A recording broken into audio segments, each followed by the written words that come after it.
এরপরও বালাইশাট, সামনেই বিধানসভা নির্বাচন, আর মাত্র কয়েকদিনের অপেক্ষা। সামনের মাসের 23 তারিখ প্রথম দফায় বিধানসভা নির্বাচন, আর ভোট মানেই বিভিন্নভাবে বিভিন্ন ধরনের প্রচার কার্য চালানো। ঠিক তেমনই দিন কয়েক আগে প্রচারে বেরিয়ে দুবরাজপুরের বিজেপি প্রার্থী অনুপ কুমার সাহা দাড়ি কেটে দিয়েছিলেন এক ব্যক্তির, যা সোশ্যাল মিডিয়ায় ব্যাপক ভাইরাল হয়েছিল। ঠিক তেমনভাবে একদিকে নানুরের বিজেপি প্রার্থী খোকন দাস আলু তুলতে মাঠে নামলেন, পাশাপাশি একই দিনে ময়ূরেশ্বরের বিজেপি প্রার্থী দুধকুমার মণ্ডল যন্ত্রে সর্ষে ঝরাতে গ্রামের মানুষের কাজে সাহায্য করলেন।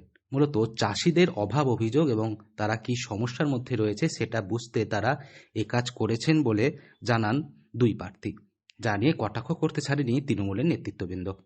নানুর বিধানসভার সিঙ্গি গ্রাম পঞ্চায়েতের নিজের ভোট প্রচার করতে গিয়েছিলেন খোকন দাস। সেই সময় হঠাৎ মাঠে নেমে চাষিদের সঙ্গে আলু তুলতে নেমে পড়েন। আলু তোলার সময় বিগত বেশ কয়েক বছর ধরে চাষিদের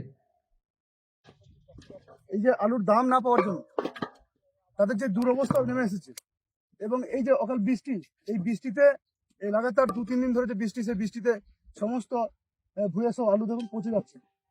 কারণ তারা যেভাবে আলু চাষ করার সময় যে সার, যে লেবার, সেই খরচাটুকু তাদের উঠছে না, কারণ আলুর দাম বস্তা পিছু হয়তো 150 টাকা। প্রার্থী যারা আছে তারা হাতও টিকবে, পাও টিকবে।